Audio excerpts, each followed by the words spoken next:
आज ମୁଁ ଆପଣମାନଙ୍କ ସହିତ ସେୟାର କରିବି ଅମୃତଭଣ୍ଡାରେ ଗୋଟେ ପରଫେକ୍ଟ ଆଉ ଦମଦାର ସ୍ନାକ୍ସ ରେସିପି। ବହୁତ ଭେରାଇଟିର ରେସିପି ଆପଣମାନେ ବନେଇକି ଖାଇଥିବେ ଅମୃତଭଣ୍ଡାରେ, କିନ୍ତୁ ମୋ ମେଥଡ଼ରେ ଥରେ ଏହି ସ୍ନାକ୍ସଟି ନିହାତି ଟ୍ରାଏ କରନ୍ତୁ। ଚାଲନ୍ତୁ ଡେରି କରିବାନି, ଷ୍ଟାର୍ଟ କରିବା ଆଜିର ରେସିପି। କୁକ୍ ୱିଥ୍ ରାଜୀବ ଚ୍ୟାନେଲରେ ଆପଣ ସମସ୍ତଙ୍କୁ ଅନେକ ଅନେକ ସ୍ୱାଗତ। ଆଶା କରୁଛି ସ୍କିପ୍ ନ କରିକି ଭିଡ଼ିଓଟିକୁ ଶେଷ ପର୍ଯ୍ୟନ୍ତ ଦେଖିବେ। ଆଉ ଯଦି ରେସିପି ପସନ୍ଦ ଆସେ ନିହାତି ଲାଇକ୍ଟେ କରିବେ, ଆପଣଙ୍କ ଫ୍ରେଣ୍ଡ ସର୍କଲରେ ସେୟାର କରିବେ। ତା ସହିତ ଚ୍ୟାନେଲରେ ଯଦି ନୂଆ ଅଛନ୍ତି ସବସ୍କ୍ରାଇବ୍ କରିନେବେ, ଆଉ ପାଖରେ ଥିବା ବେଲ୍ ଆଇକନ୍କୁ କ୍ଲିକ୍ କରିନେବେ, ଯାହାଦ୍ୱାରା ଯେକୌଣସି ଭିଡ଼ିଓ ମୁଁ ପୋଷ୍ଟ କରିବି ସର୍ବପ୍ରଥମେ ନୋଟିଫିକେସନ୍ ଆପଣଙ୍କ ପାଖରେ ପହଞ୍ଚିଯିବ। ପାଖାପାଖି 600 ଗ୍ରାମର ଅମୃତଭଣ୍ଡାକୁ ମୁଁ ଏମିତି ସରୁ ସରୁ କରିକି ପୁରା କାଟିକି ଭଲସେ ଥଣ୍ଡା ପାଣିରେ ଏଠି ଧୋଇକି ତାକୁ ରଖିଦେଇଛି ଗୋଟେ ପ୍ଲେଟ୍ରେ। ଏବେ ଏଠି ଆମେ ଭଣ୍ଡାର ଟେଷ୍ଟକୁ ଦେଖିକି ବର୍ତ୍ତମାନ ଲୁଣ ଦେଇଦେବା। ତ ଏଠି ଅଳ୍ପ ଅଳ୍ପ କରିକି ମୁଁ ଭୁରେଇକି ଚାରିପଟକୁ ବର୍ତ୍ତମାନ ଭଣ୍ଡାର ଟେଷ୍ଟକୁ ଦେଖିକି ଲୁଣ ଆଡ଼୍ କରୁଛି। ଏବେ ଏଠି ଭଣ୍ଡାର ପରଫେକ୍ଟ ଟେଷ୍ଟକୁ ଦେଖିକି ଲୁଣ ବର୍ତ୍ତମାନ ମୁଁ ଦେଇସାରିଛି।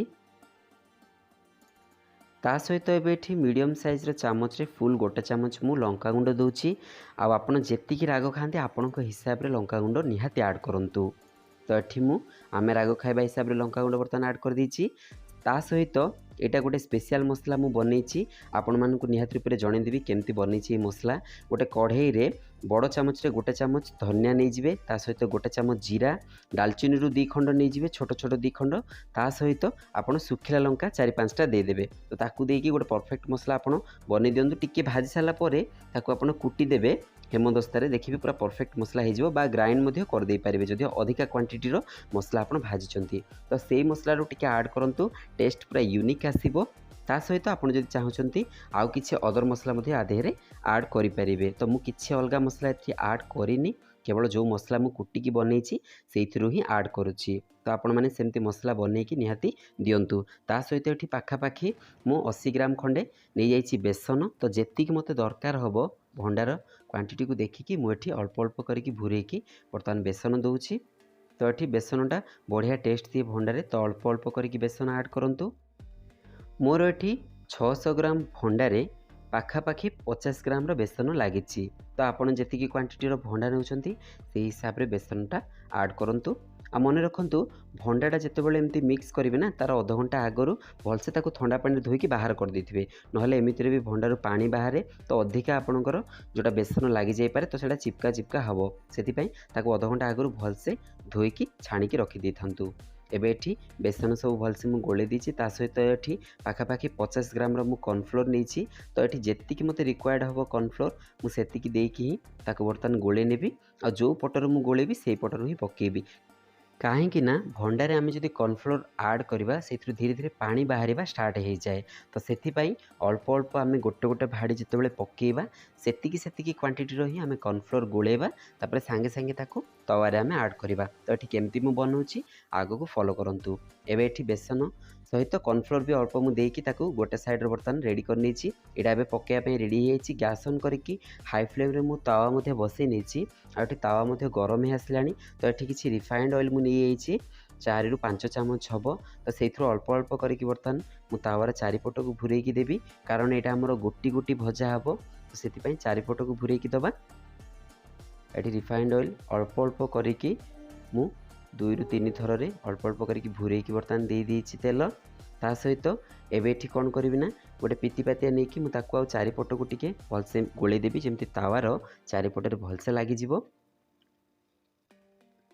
ଏଠି ଗୋଟେ ପିତିପାତିଆ ସାହାଯ୍ୟରେ ତାକୁ ଏମିତି ଚାରିପଟକୁ ମୁଁ ଲଗାଇ ଦେଉଛି, ମାନେ ଯେତିକି ମାପରେ ବର୍ତ୍ତମାନ ମୁଁ ପକାଇବି ଭଣ୍ଡା ସେତିକି ଚାରିପଟକୁ ମୁଁ ତାୱାରେ ବର୍ତ୍ତମାନ ଲଗାଇ ଦେଇଛି ତେଲ।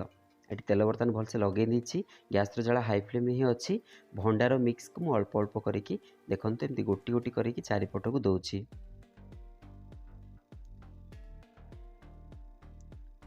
ଅଳ୍ପ ଅଳ୍ପ କରିକି 2 ଥରରେ ତାକୁ ମୁଁ ବର୍ତ୍ତମାନ ଭାଜିବି। ଏଠି ଅଳ୍ପ କିଛି ବର୍ତ୍ତମାନ ମୁଁ ଦେଇଦେଇଛି। କର୍ଣ୍ଣଫ୍ଲୋର ଦେଲା ପରେ ସାଙ୍ଗେ ସାଙ୍ଗେ ସେଥିରୁ ପାଣି ବାହାରିଯାଏ, ମନେ ରଖନ୍ତୁ। ତାୱା ଆଗରୁ ଗରମ କରିକି ରଖିଥିବେ, ତାପରେ ତାକୁ ପକାଇଦେବେ। ଏଠି ବର୍ତ୍ତମାନ ଦେଖନ୍ତୁ ଗ୍ୟାସ୍ର ଜାଳ ପୁରା ମୁଁ ଲୋ ଫ୍ଲେମ୍କୁ ଆଣିଦେଇଛି।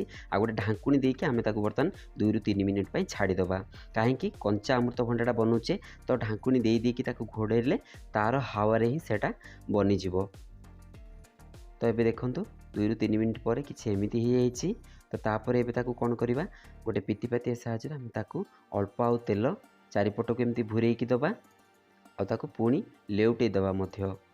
जेहेतु गोटे पट आमर भलसे हो गलानी तो ताकू टिके लेउटेकी पुणी आम ढांकुणी देकी ताकू आउ 4 ରୁ 5 मिनिट छाड़ीदबा।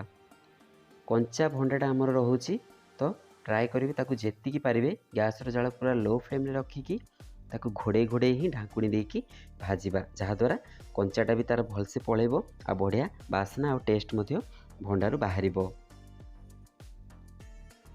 तो ये जदि मु कहबी पाखापाखि 20-30% आमरटा बर्तमान सीझीगला तो पूरा ताकू लेउटे सारा पर आउ पाखापाखि गोटे चामच खंडे तेल एमती पितिपातिया भूरेकी ताकू देदेबा।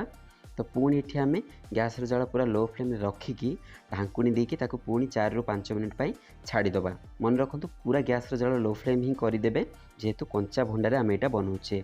पुणी ये 4 ରୁ 5 मिनिट हो सारी ताकू पुणी ढांकुणी खोलिकी मु आउ थे एपट को करिकी ताकू भाजिया छाड़ुची।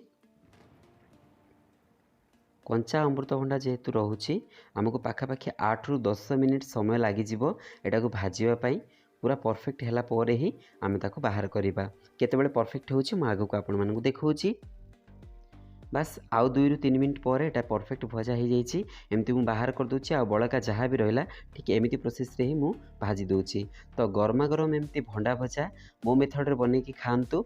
एटा गोटे परफेक्ट इवनिंग स्नैक्स हिसाब से आम यूज करें। ता सहित पखाड़ आको आम खाइबा खट्टा पखाड़ टी हो तो बहुत बढ़िया लगे खायापाई। आपण मैंने मो मेथड रे एमती गरमा गरम भंडा भजा बनैकी खातु। केमिति लागिला निश्चित रूप से मो सहित शेयर करंतु कमेंट माध्यम रे। आज रोची पुणी देखा आ गोटे न्यू रेसिपी सहित।